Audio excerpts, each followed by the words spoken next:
Hello, welcome to our show Four Fingers Formula, episode number 22.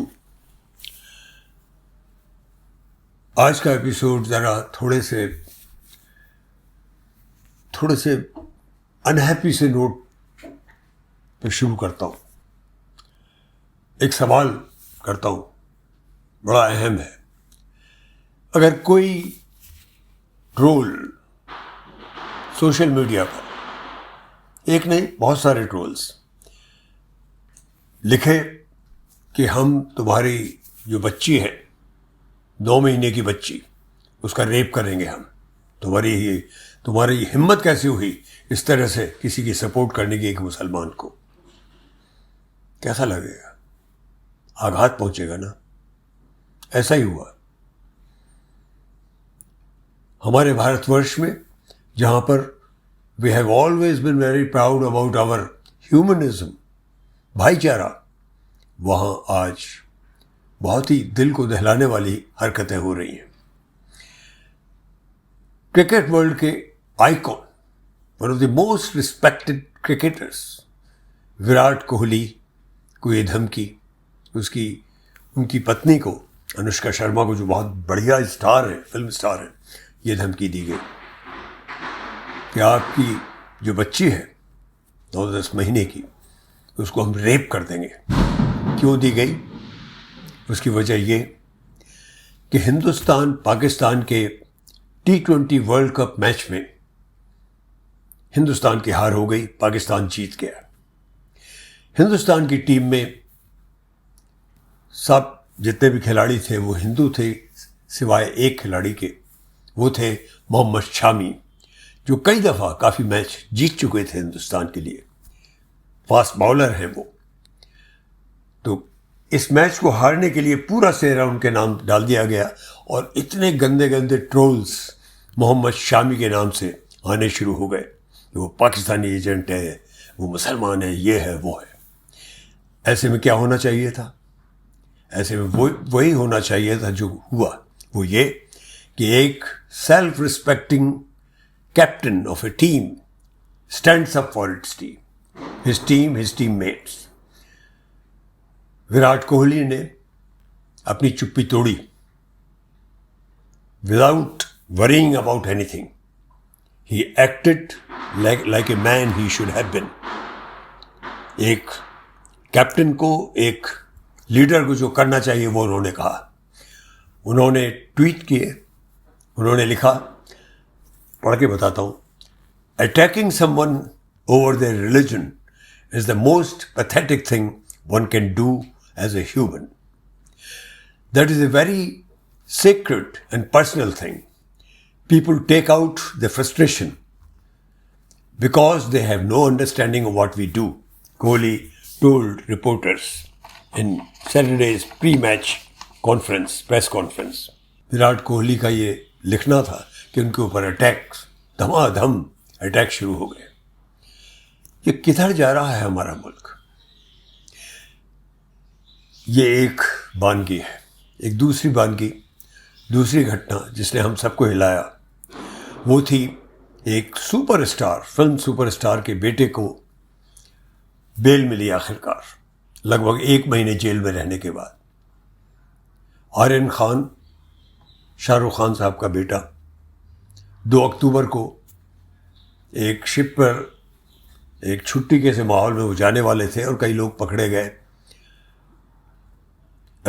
NCB एक drugs के ऊपर control करने वाली संस्था है, उन्होंने अटैक किया, रेड डाली और बहुत सौ को गिरफ्तार कर लिया. आर्यन खान को भी गिरफ्तार कर लिया, उसके 2 साथियों के साथ. आर्यन खान के पास कुछ नहीं मिला, एक कतरा नहीं मिला ड्रग्स का, पर फिर भी उसे जेल में रखा गया. उसके मित्र के जूते में कुछ बहुत ही थोड़ी सी ड्रग्स थे, कुछ ये गांजा वगैरह जो आज के बच्चे लेने लगते हैं कभी कभी, वो था. और जो उनकी अदालत भी थी, स्पेशल अदालत, उसने भी उसको बेल नहीं दी. ये तक कह दिया कि क्योंकि उसके मित्र के पास थी तो इसका मतलब ये है कि वो भी उसकी साझेदारी थी. और व्हाट्सएप पर जो उनकी कुछ बातें कभी कभी होती हैं, ये लड़के लड़कियां करते हैं, कुछ ढीली बातें कर लेते हैं, उनको आधार बनाकर एक के बाद एक उसकी बेल उसका जो उसको पकड़ के रखा गया था वो बढ़ती चली गई और रेप और बेल्स जो है उसको मना करती गई। आखिरकार 4 दिन पहले हाई कोर्ट की तरफ से उसे बेल मिल गई। मैं कभी सोचता हूं इसके बारे में कि अगर ये बच्चा शाहरुख खान का बच्चा ना होता, एक आम साधारण इंसान का बच्चा होता, तो शायद ये सब ना होता। क्योंकि सुप्रीम कोर्ट पहले ही कह चुकी है, bail should be the rule, not jail. Jail should not be the rule, कि आप हर एक को जेल में डाल दें, ये नहीं होना चाहिए। बेल एक हक है। Unless you have a proof, complete incontrovertible proof, you should not keep people in the jail. You should try to correct them. उन्हें सलाह दो, उन्हें समझाओ, एडवाइस दो, उन्हें अच्छे इंसान बनाओ, अच्छे सिटीजन्स बनाओ। कोशिश करके जेल में ना ले जाओ। तो अगर कोई साधारण बच्चा होता तो शायद उसको छोड़ भी दिया जाता। क्या कह रहा हूं मैं? Why am I saying this? That's where we have to think कि कई दफे जो सामने दिखता है वो सच नहीं होता, उसके पीछे और दूसरी कहानियां भी हो सकती हैं। Never trust the obvious, as the saying goes. क्योंकि सबसे बड़ी चीज क्या हुई आर्यन खान को गिरफ्तार रखने में? क्योंकि सारा मीडिया आर्यन खान की कहानी पर शाहरुख खान के परिवार की तरफ लग गया और हर television channel every single day bulletins देनी शुरू कर दी आर्यन खान के बारे में, उसके पेरेंट्स के बारे में, और कोर्ट में जितनी गतिविधि हो रही थी उन सब के बारे में डिटेल में, every single day in every bulletin of every television channel.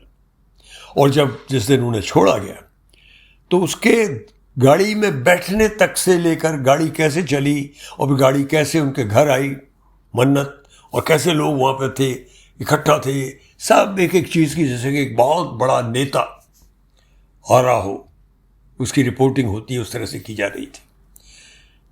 इससे क्या हुआ? इससे एक बहुत इंपॉर्टेंट चीज़ हो गई। इससे बहुत सी दूसरी कहानियां जो शायद दूसरे न्यूज़ आइटम जो कि शायद बहुत डिस्टर्बिंग हो सकते थे, उनसे ध्यान हट गया।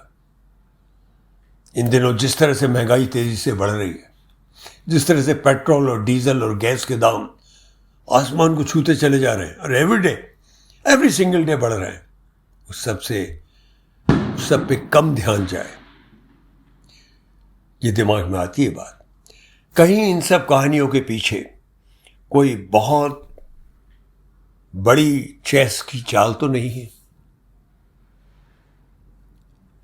एक बहुत बड़ा वर्ग है जिसको शायद ये पता चल गया है कि कोई इलेक्शन अगर जीतना है तो एक खास धर्म विशेष के जो लोग हैं, मेजोरिटेरियन जिन्हें कहते हैं, जैसे बड़ा धर्म है हिंदू, तो बहुत बड़ी तादाद में हिंदुओं के ही वोट मिल जाए तो सब जीत जाएंगे।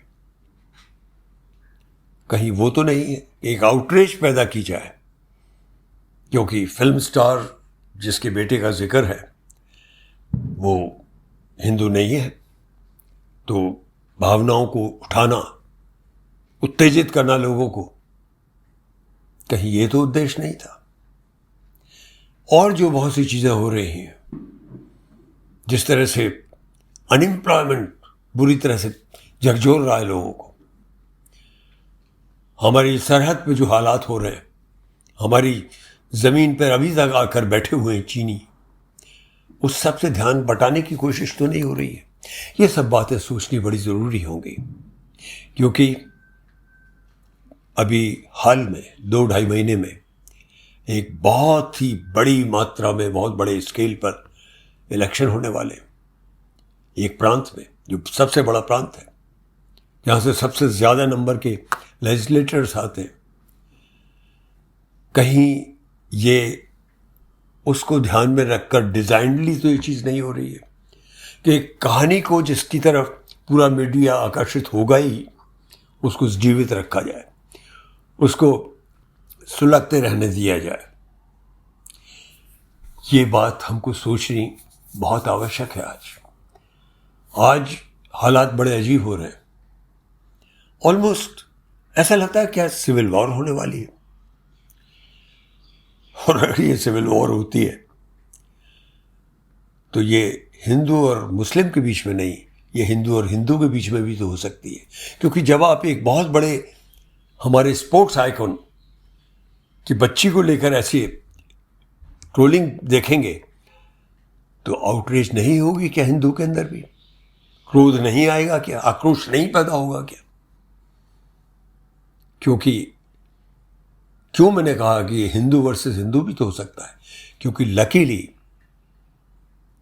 ऊपर वाले की मेहरबानी है कि आज भी जो ज़्यादा तादाद है हिंदुओं की, मेजॉरिटी रिलीजन वाले, वो अच्छे लोग हैं, वो सांस्कृतिक लोग हैं, वो ह्यूमनिज्म में विश्वास करते हैं, ईमानदारी में विश्वास करते हैं, लिबरलिज्म में विश्वास करते हैं, सबको साथ लेकर चलना चाहते हैं। वो किसी धर्म विशेष के साथ नफरत नहीं पालते, नफरत को बढ़ने नहीं देना चाहते। क्योंकि असली हिंदू आज भी अच्छा हिंदू है, बड़ा हिंदू है, उसका दिल बड़ा है, उसकी सोचने की जो उसकी शक्ति है मस्तिष्क की, वो विराट है, उसका हृदय विराट है। हमको बहुत सचेत रहने की ज़रूरत है, ऐसा मुझे लगता है। क्योंकि इस प्रोग्राम की फोर फिंगर्स फार्मूला का पूरा उद्देश्य यही है कि जो हम सुनते हैं उस पर एकदम विश्वास नहीं करना चाहिए। कानों से सुनी हुई, आंखों से देखने के बीच में 4 अंगुल का फर्क है, जो बहुत बड़ा फर्क है। फोर फिंगर्स फार्मूला हमको बल्कि जो दिखाई देता है उसमें भी पूरा विश्वास नहीं करना चाहिए, आधा विश्वास करना चाहिए। As the English saying goes, trust only half of what you see and none of what you hear. Today, we have to be very aware because I use the terms like civil war. These are not easy terms. By that, I don't necessarily mean that big, bloody war that takes place or has taken place in many countries, thankfully not in ours. By civil war, I mean culture और अनकल्चर की war. एक किस्म की लड़ाई जो शायद civil तरीके से लड़ी जा सके, पर लड़ाई होती है। उम्मीद करते हैं कि वो अनसिविल ना हो, मार पिटाई की लड़ाई ना हो। लेकिन जिस तरह से आइकॉन्स के साथ इतनी गंदी तरीके से, इतनी भर्त्सना करने वाली चीज़, इस तरह के ट्रोल्स होंगे तो मेजॉरिटी हिंदूज में भी तो एक आउटरीच पैदा हो सकती है, और वो होनी ज़रूरी भी है। वो वक्त आ गया है कि not only our senses should be very alert, we should also learn to raise our voice. Because कुछ भी हम करें, कोई टेलीविज़न प्रोग्राम करें या कोई और किस्म का कोई एंटरटेनमेंट प्रोग्राम करें, कहीं ना कहीं हमारी एक जिम्मेदारी है, और वो जिम्मेदारी हमारे राष्ट्र के प्रति है, हमारे राष्ट्र में रहने वाली सिटीजनरी नागरिकों के प्रति है, जिनमें भाईचारा आवश्यक है। हमारा मुल्क तभी महान है, मेरा भारत तभी महान है जब सब एक है। तो जो हमको इस प्रोग्राम का पर्पस, ये मीडिया के बारे में है प्रोग्राम, मीडिया की जो के अंदर जो झोल है उसको इंगित करने के लिए है ये program, to point out about those lacunas in information that comes to us. तो ये इंपॉर्टेंट है कि हम सचेत रहें। This program is to fill those gaps, those dangerous gaps which can cost us dear. We must remember that we have to rise high. We have to claim our place in the comity of nations. And that will happen with good values, human values. Values which take every religion, every thought, every creed together to make us, all of us, as one body, strong body, healthy body. That is our India. आज four fingers formula में इतना ही।